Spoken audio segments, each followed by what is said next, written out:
Students, स्वागत है आप सबका मेरे YouTube चैनल पे जिसका नाम है आरके सर मैथ्स वाले। जी हाँ, तो मैं कल कमेंट सेक्शन से गुजर रहा था तो मैंने देखा पॉलिनोमियल्स की बहुत ही ज्यादा डिमांड है, तो मैं आपके सामने ला चुका हूँ चैप्टर पॉलिनोमियल। तो आज हम इसके बारे में डिटेल में पढ़ लेंगे कि इसके अंदर क्या क्या चीजें होती हैं। चैनल को सब्सक्राइब करिए और लाइक बटन को प्रेस कर दीजिए। लाइक नहीं करके बहुत जने चले जा रहे हैं, यार मेहनत बहुत लग रही है, प्लीज लाइक करते हुए जाइए। तो चलिए देख लेते हैं पॉलिनोमियल्स में आखिर होता क्या है।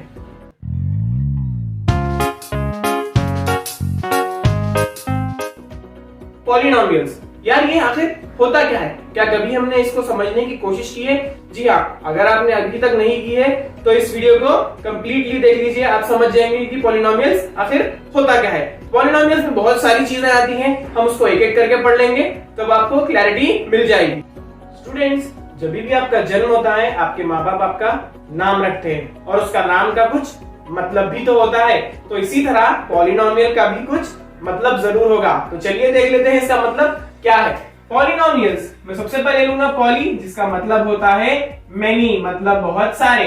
नोमियल्स का मतलब होता है टर्म्स, यहाँ पे इसका मतलब होगा मेनी टर्म। पॉलिनोमियल्स के लिए मैं यहाँ पे एक एग्जांपल ले लेता हूँ, तब हम उसके बारे में आराम से डिस्कस करेंगे।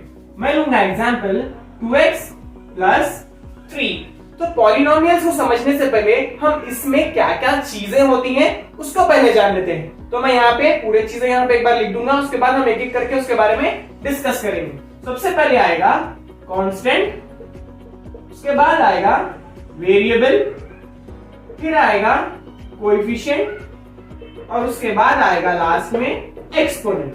तो यहाँ पे ये चीजें अगर आपको अच्छी तरह से मालूम होगी तभी आपको पॉलिनोमियल समझ में आएगा कि वो आखिर है क्या। तो चलिए देख लेते हैं सबसे पहले कांस्टेंट। कांस्टेंट का एग्जांपल मैं आपको डेली लाइफ से भी एक दे देता हूं। कांस्टेंट कोई ऐसा टर्म, कोई ऐसी चीज जो शुरू से आखिर तक एक ही हो, शुरू से आखिर तक एक ही हो। फॉर एग्जांपल सन, जब वो राइज होता है फ्रॉम द ईस्ट, हमेशा वो वहीं से राइज होता है, ना कि कोई दूसरी तरफ से। और एक एग्जांपल देता हूं आसमान। आसमान मतलब हमारा स्काई, वो हमेशा ऊपर होता है, कांस्टेंट है। जब से आप पैदा हुए, जब से आप देख रहे हैं कि वो ऊपर हमको वैसे ही प्रोटेक्ट कर रहा है, तो वैसे ही कांस्टेंट का मतलब होता है कि शुरू से आखिर तक वो चीज वैसी ही रहे। तो ऐसा क्या चीज है मैथमेटिक्स में जो हमेशा वही रहती है? नंबर्स। तो यहाँ पे मैं जो एग्जाम्पल लिखा वो और से देखिए, 2x प्लस 3। यहाँ पे जो 3 है ये तो कभी चेंज नहीं होगा, चेंज नहीं होगा ना। तो यहाँ पे जो 3 हमारा है उसे हम क्या कहेंगे? उसे हम कहेंगे कांस्टेंट। जो हमारा यहाँ पे 3 होगा वो होगा कांस्टेंट। अब आपके पास शायद एक डाउट भी पैदा होगा कि यहाँ पे सर यहाँ पे तो 2 भी है, ये 2 क्यों कांस्टेंट नहीं है? तो चलिए मैं बताता हूँ आपको ये 2 कांस्टेंट क्यों नहीं है। ये 2 के साथ मल्टीप्लीकेशन में है x, ये है 2x। यहाँ पे देखिए ये 2 के साथ जब x है तो x मतलब यहाँ पे क्या है? आपके दिल में डाउट आया होगा कि ये x क्या है?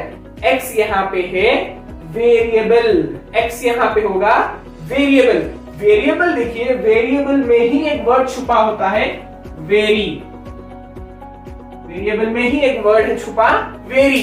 वेरी मतलब वो बदलता रहता है, वो बदलता रहता है। वेरिएबल मतलब ऐसी अननोन वैल्यू जिसकी हमारे पास कोई अभी नॉलेज नहीं है। वो नंबर कुछ भी हो सकता है, हमें वो फाइंड आउट करना है। तो वेरिएबल यहाँ पे होता है अननोन वैल्यू, वेरिएबल होती है अननोन वैल्यू। तो यहाँ पे वेरिएबल क्या है? यहाँ पे है वेरिएबल x।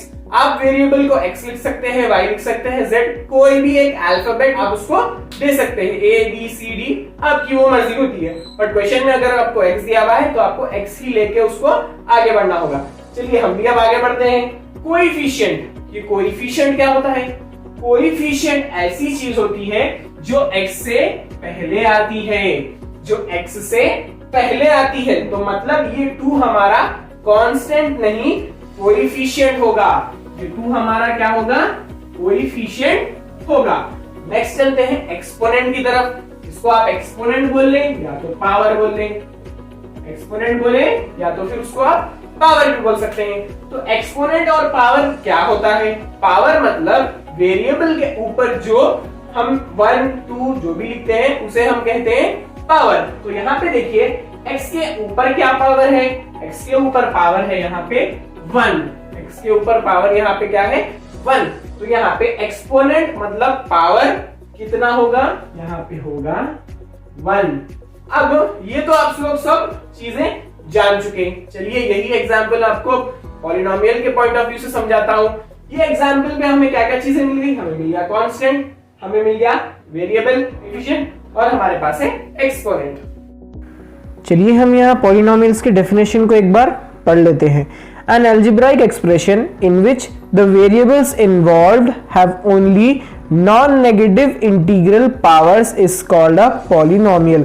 मैं चाहता हूँ ये आप पॉज करके अच्छे से पढ़ें। अब मैं आपको एक्सप्लेन करूंगा कि डेफिनेशन में क्या दिया गया है। अभी आप लोगों ने डेफिनेशन सुन लिया है। चलिए मैं आपको आसानी से समझा देता हूँ कि पॉलिनोमियल्स को किस तरह से पहचानेंगे। आप सिर्फ ये 5 चीजें याद रखिए तो अब आपको पॉलिनोमियल्स को पहचानने में बहुत ही आसानी होगी।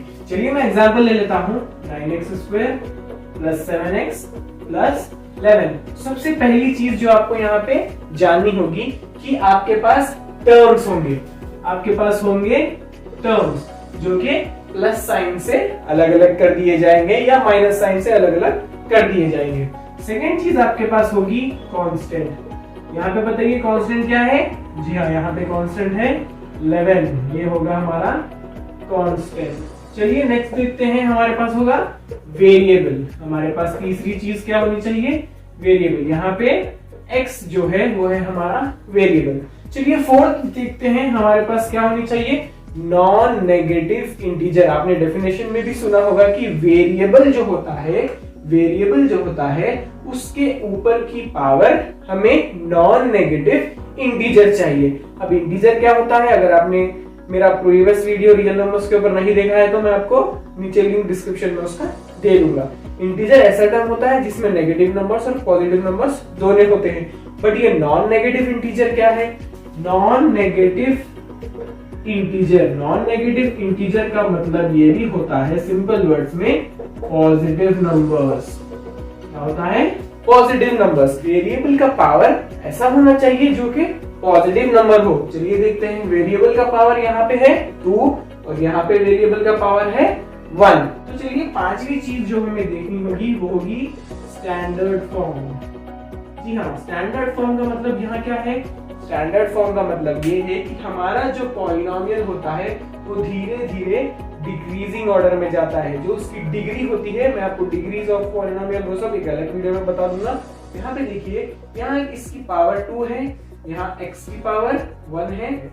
चलिए अब हमने ये 5 चीजें जान ली तो इसकी मदद से आप आसानी से पॉलिनोमियल को पहचान लेंगे। तो सबसे पहले क्या होगा, इसमें टर्म्स होंगे जो कि प्लस और माइनस से सेपरेट कर दिए जाएंगे। सेकेंड वाला होगा इसमें कांस्टेंट, थर्ड वाला होगा वेरिएबल, फोर्थ वाला होगा पावर्स उसके नॉन नेगेटिव इंटीजर होंगे मतलब वो पॉजिटिव रहेगा, और लास्ट वाला होगा वो स्टैंडर्ड फॉर्म जो कि डिक्रीजिंग ऑर्डर में आता है।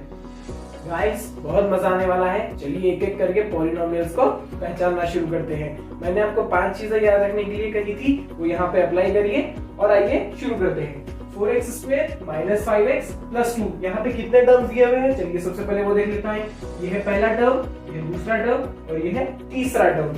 यहाँ पे कांस्टेंट होगा 2 और यहाँ पे वेरिएबल हमें दिया गया है x। अब देखते हैं x के पावर्स क्या है, जो कि बहुत इंपॉर्टेंट है।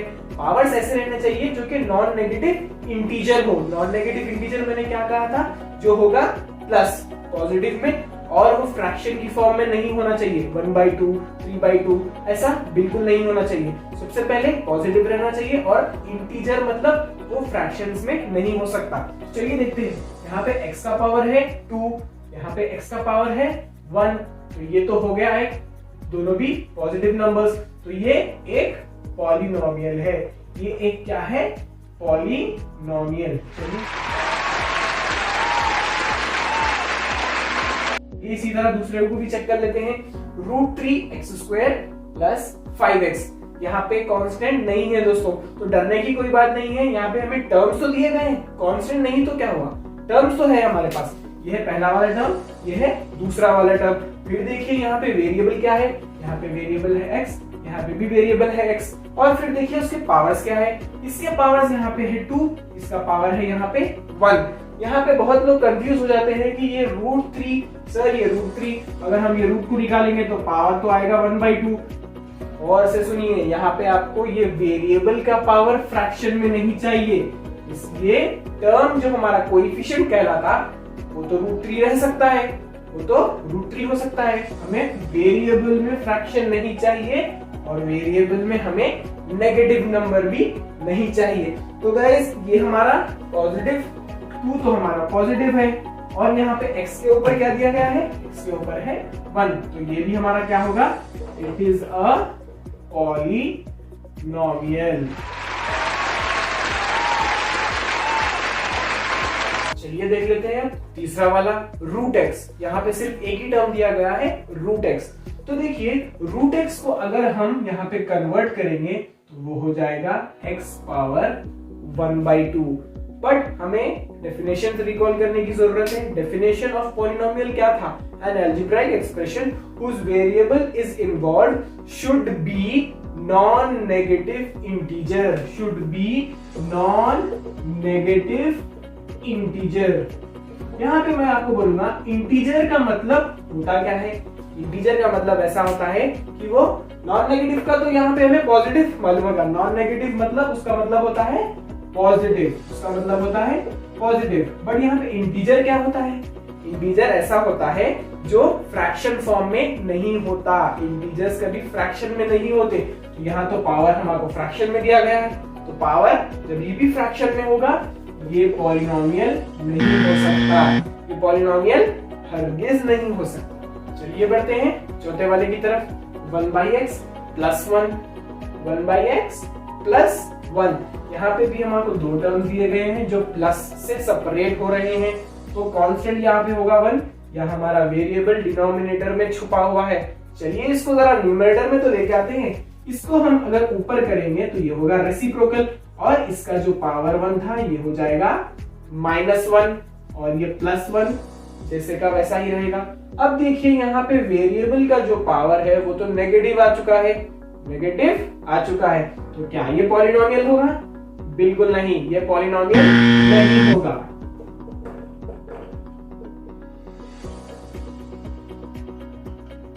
तो हमने 4 एग्जांपल्स यहाँ पे कर लिए हैं। हमें आइडिया अब तक हो चुका होगा कि पॉलिनोमियल किस तरह से फाइंड करते हैं। तो ये थे एग्जांपल्स पॉलिनोमियल के। आई होप आप लोग को पॉलिनोमियल्स अब समझ आ गया होगा। गाइस तो ये था introduction of polynomials. I hope everything is clear. तो आज हमने बहुत सारी चीजें पढ़ी है, चलिए उसको एक एक करके गिन लेते हैं।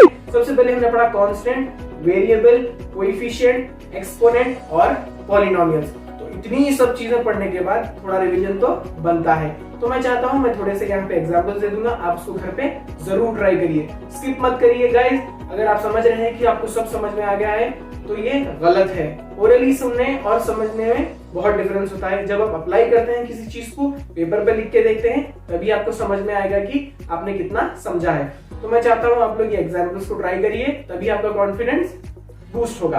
तो नेक्स्ट वीडियो में मैं आपको टाइप्स ऑफ पॉलिनोमियल्स, उससे रिलेटेड बहुत सारी चीजें दे दूंगा। तो चैनल को सब्सक्राइब कर लीजिए और लाइक बटन को प्रेस करते रहिए। इस वीडियो को ज्यादा से ज्यादा शेयर करिए। जो अब फिल वक्त 10th में है, 9th में है, ये वीडियो उन लोगों के लिए बहुत जरूरी होगी। तो ज्यादा से ज्यादा शेयर करिए एंड सपोर्ट मी। चैनल को सब्सक्राइब नहीं किया है तो अभी तक आप चैनल को सब्सक्राइब कर लीजिए, और मिलते हैं फिर नेक्स्ट वीडियो में। Keep learning.